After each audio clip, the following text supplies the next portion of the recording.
감격의 새 아침입니다. 우리 아침 예배로 하나님 앞에 함께 나가겠습니다.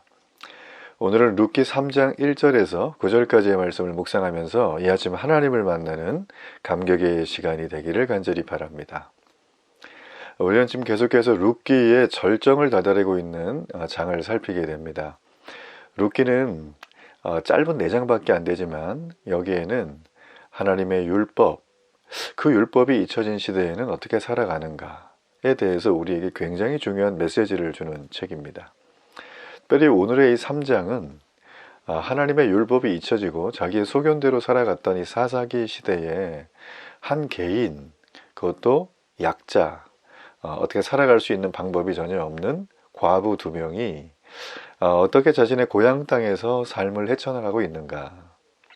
그 고향 땅의 사람들은 그들에게 호의적으로 대해주고 살 길을 그래도 살 수 있도록 열어주는 그런 모습을 보여주고 있지만 이 2 여인이 보기에는 그게 성에 안 차죠.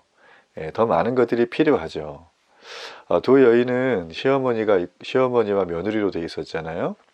며느리는 아직 굉장히 젊습니다. 아마 20대 초중반 정도 되지 않았을까 하는 생각을 하게 돼요.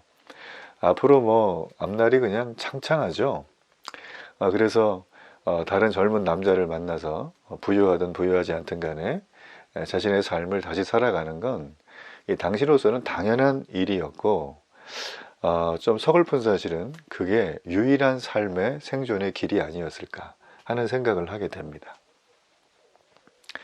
자, 그래서 오늘 이 룻기는 바로 이 하나님의 말씀이 잊혀져 있는 이 시대 속에 어떻게 이 말씀이 다시 작동할 수 있는 삶으로 갈 것인가. 세상 사람들은 여기에 대한 관심이 없는데 소수의 믿음의 사람, 이 룻과 이 나오미는 과연 이 일들을 어떻게 이루어 나가는가, 이 부분에 대해서 좀 집중적으로 오늘 좀 살펴보기를 원합니다. 우리가 지난 시간에 살폈던 고엘 제도에 대해서 여러분 들으셨죠?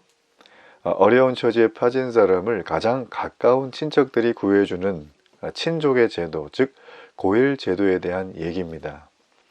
오늘 이 본문은 이 고엘 제도가 어떻게 시행되는지를 아주 구체적으로 보여주는 그런 장면이에요. 당시 고대 이스라엘에는 고엘 제도가 있었다는 것은 분명합니다. 성경이 증거하고 있죠. 그러나 그게 아주 오토매틱하게 시행되지는 않았어요. 그리고 현실적으로 이 고엘 제도가 시행하기가 쉽지 않았던 것을 우리는 성경을 읽다 보면 금방 알 수가 있습니다. 보아스도 자신이 엘리멜렉의 친족고 나오미가 말한 대로 엘리멜렉 집안의 기업부를 자 가운데 한 사람이란 사실을 분명히 알고 있었을 텐데 그럼에도 불구하고 룻을 자기 밭에서 고정적으로 일하게 해주고 직원으로 채용해 준 거죠. 일자리를 준 겁니다. 그녀에게 세심하게 배려하는 것 이상의 행위는 하지를 않았어요. 나오미는 룻이 하는 얘기를 들으면서 보아스가 룻에게 호감을 갖고 있음은 알아차렸습니다. 그러나 보아스는 더 이상의 행위를 하지 않아요. 나오미는 이 고엘 제도가 실현되기 위해서 어떻게 해야 할 것인가 아마 깊이 생각을 했을 겁니다. 그리고 거기에 맞는 방책을 생각해서 룻에게 일러주는 장면이에요. 오늘 우리가 1절부터 4절까지는 이 시어머니가 며느리에게 코칭을 하는 장면입니다. 아주 깊이 있는 내용들이에요. 자, 1절 말씀해 보시면 참 의미 있는 내용이 나오죠. 룻의 시어머니 나오미가 그에게 이르되 하면서 얘기를 해요. 딸아, 내가 너를 위하여 안식할 곳을 구하여 너를 복되게 하여야 되지 않겠느냐라는 얘기를 합니다. 지금 이 나오미의 말을 통해서 우리는 룻에 대한 이 시어머니의 마음이 얼마나 애절한가를 알 수가 있죠. 나오미는 자신과 룻이 함께 보다 나은 삶을 만들어야겠다는 생각에서 이런 일을 계획한 것은 아니에요. 오직 우리를 위해서가 아니라 너를 위해서, 오직 며느리 룻의 장래를 염려하는 어머니의 마음, 정말 따뜻하죠. 자신의 장래에는 여전히 불투명합니다. 그럼에도 며느리의 안식과 안전을 마음에 두고 있는 거죠. 이것은 나오미의 내면 세계에서 영성이 살아났기에 아마 가능한 일일 것입니다. 10년의 모압 땅, 이방 땅에서의 처절한 생존, 얼마나 많이 피폐했겠습니까? 그는 고향에 이 빵집인 베들레헴에 와서 이제 어느 정도 마음의 안정을 취한 것 같아요. 여전히 삶은 불확실하지만. 자, 그래서 그는 이 살아난 영성을 가지고 자기가 제일 사랑하는 며느리를 바라보며 그 사람의 삶이 평안하기를 원하고 있는 것입니다. 안식하기를 원한다. 당시에 이 결혼을 통한 안식은 굉장히 일상적이고 당연한 거였어요. 이게 원어에 보면 마노아흐라는 뜻이거든요. 이게 뭐냐면 쉼, 안식, 의지함 이런 뜻이에요. 당시에 전통적으로 여자들은 때가 되면 결혼을 하고 가정을 이루어서 남편과 한 집에 함께 살아가는 겁니다. 이렇게 안정된 상태를 마노아흐라고 했어요. 근데 자기의 며느리는 지금 자기랑 평생 살면 이걸 절대로 실행할 수가 없는 거예요. 마노아흐라고 하는 걸 완전히 잃어버린 거죠. 시어머니는 그걸 바라보면서 마음에 못내 이게 아쉽고 계속 이렇게 마음에 걸려 있는 거예요. 이 결혼을 통한 안식은 우리가 영적으로 볼 때 성도인 나와 그리스도와의 관계를 상징적으로 보여주는 것입니다. 성경에서 성도들은 예수 그리스도의 신부로 묘사가 되죠. 성도들은 진정한 안식을 신랑이신 예수 그리스도 안에서만 얻을 수가 있어요. 자, 그래서 우리의 안전은 오직 예수님 안에서만 확보가 될 수 있다. 나오미가 말한 내가 너를 위해 복되게 해야 하지 않겠느냐, 이 1절의 질문은 반드시 자신이 해야 할 일이라는 의미를 굳게 담고 있습니다. 왜 그럴까요? 우리가 1, 2장에서 살폈었죠. 헤세드를 베풀었던 며느리들이에요. 네. 룻은 시어머니에게 떠나도 상관없는데 선한 행동을 하면서 룻의 나오미의 마음, 시어머니의 마음을 아주 평안하게 해줬어요. 그리고 함께하는 든든한 동반자가 되어줬습니다. 이제 나오미는 자신이 선한 행동으로 갚아주려고 하는 마음이 아주 불길처럼 일어나는 거예요. 이런 신실한 부담감, 여러분 이게 지금 우리가 3장 이 짧은 9절 안에서 느끼는 두 여인의 헤세드의 마음입니다. 얼마나 아름답나요? 네. 자, 그래서 나오미는 이런 상황 속에서 이제 보아스가 자신의 친족임을 한 번 더 확인을 해주고 네가 기업물을 짜다 라는 부분을 확실하게 알려주는 어떤 한 굉장히 중요한 이벤트를 준비를 하게 되어집니다. 자, 여기 보게 되어지면 2절과 3절에 보면 목욕을 하고 아름답게 꾸미고 이 얘기가 나오잖아요. 요즘 말로 하면 깨끗하게 목욕하고 향수 뿌리고 제일 좋은 옷을 입고 보아스에게 가라는 거예요. 여기 보면 옷이 길게 느려트려 입는 옷이거든요. 이게 특별한 예복인데 아마 웨딩드레스, 홀레복 같은 걸 입고 갔을 것이다. 우리는 그렇게 추측을 할 수가 있습니다.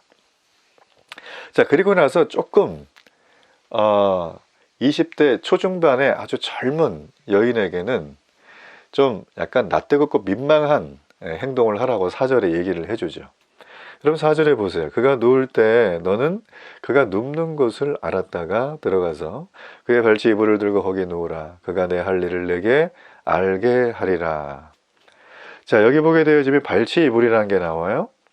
이 발치 이불은 이게 좀 애매해요. 원어에서 보면 이 발과 관련된 무엇인가를 벗겨내라는 건데 이건 아마도 성관계를 완곡하게 표현한 내용이 아닐까, 우리는 이렇게 내용의 흐름상 봅니다.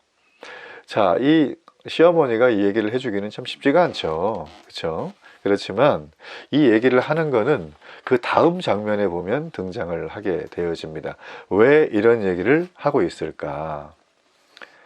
자, 이 룻은 시어머니의 말을 들었을 때 좀 민망할 수 있고 머뭇거릴 수 있지만 그는 일러주는 대로, 오늘 여기 말씀해 보면 어떻게 돼 있나요? 그대로 하니라. 내가 다 행하리이다. 그리고 6절에 보면 시어머니가 말한 대로, 명령한 대로 다 했다라고 나와요. 참 이게 놀라운 일입니다.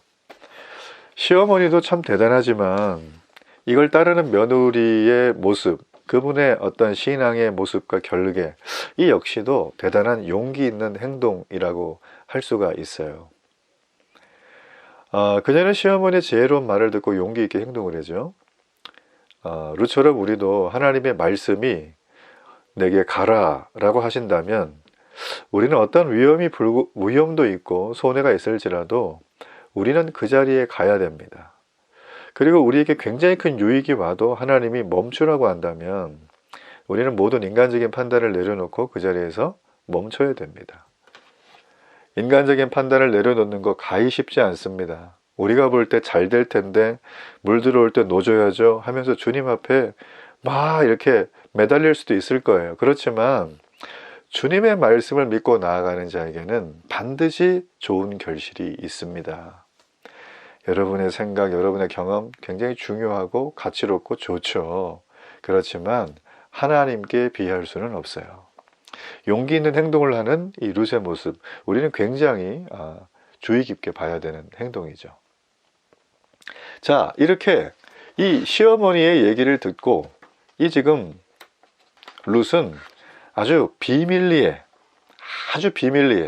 아무도 모르게, 여기 보면 가만이라는 단어가 나오거든요. 이 가만이라는 단어는 라트라고 하는 원어인데요.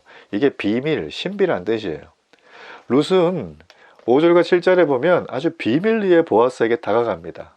이미 보아스가 어느 자리에 누울 것이다, 타작마당에, 이걸 다 알아요. 자, 여기서 타작마당을 참고로 잠깐 말씀드리면 당시에는 이렇게 밀과 보리를 추수할 때 이 일꾼들이 추수를 한 다음에 타작을 하기 위해서 옆으로 옮깁니다. 거기에는 땅을 골고루 펴요. 약 한 5m에서 한 15m 정도 되는 둥글게 피어요.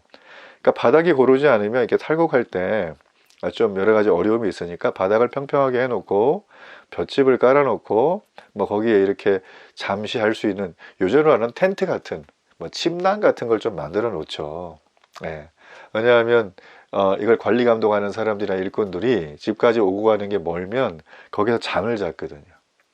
자, 지금 여기 오늘 말씀에는 이 보아스가 아주 추수가 잘 돼가지고 기분 좋게 일꾼들하고 아주 그냥 시원하게 먹고 마셨어요. 너무 즐거운 상태예요. 그 상태로 이제 여기 와서 잠자리에 드는 겁니다. 룻은 여기 직원이죠. 네, 그래서 여기서 어떻게 일어나는지 다 알죠. 동선 파악 다 하고 위치 파악을 미리 다 했어요. 굉장히 치밀한 거죠. 그리고 보아스에게 보이지 말라 그랬어요. 그가 잠들 때까지.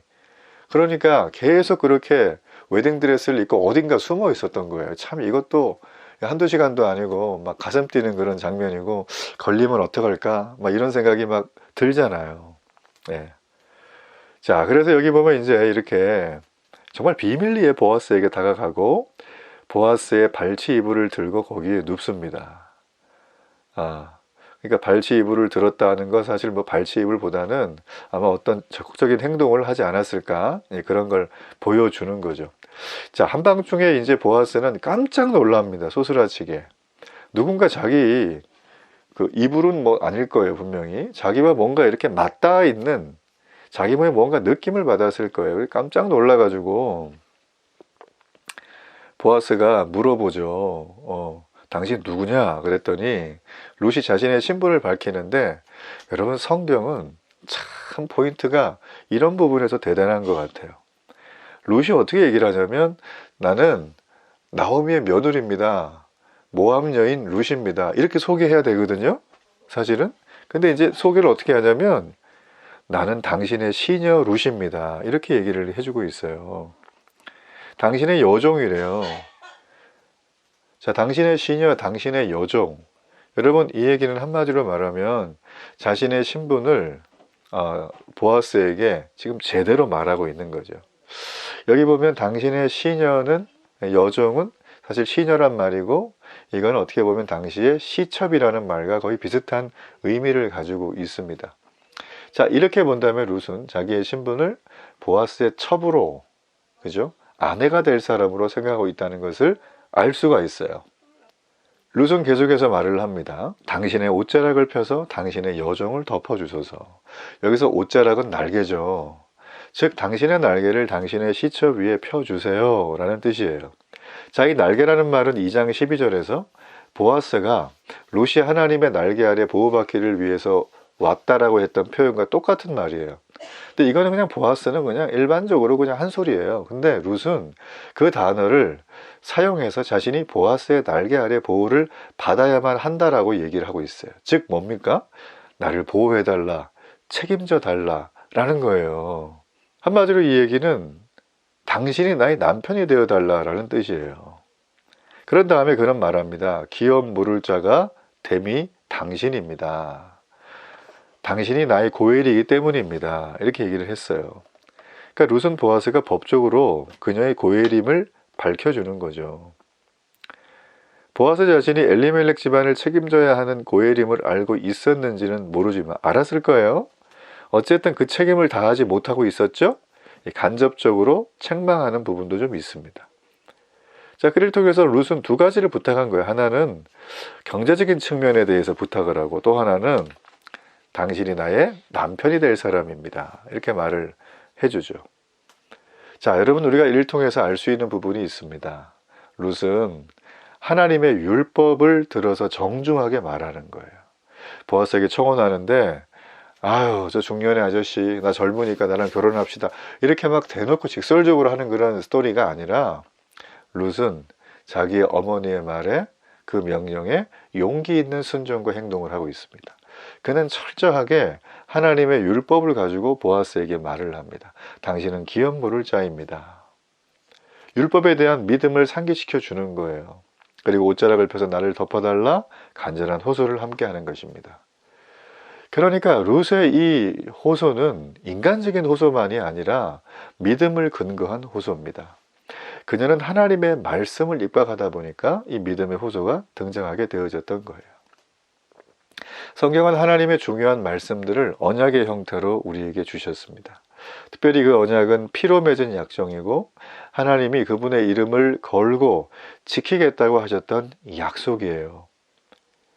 주님은 우리에게 말씀하셨어요. 내가 오겠다. 그렇죠? 오셨죠? 그리고 우리는 부활절을 지난주에 맞았습니다. 그리고 다시 오시겠다고 하셨어요.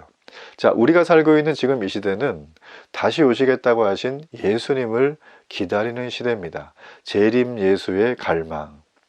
그러므로 우리가 신앙생활을 하고 우리가 예배를 드리고 하나님 앞에 나가서 기도를 하고 영혼들을 섬기는 헷세대의 삶을 베푸는 것은 바로 주님이 오시기 전까지 우리가 이 땅에서 주님이 하셨던 일을 그대로 이어서 받아서 하는 용기 있는 행동이에요. 그러므로 우리는 인간적으로 이런 일들을 해서는 안 됩니다.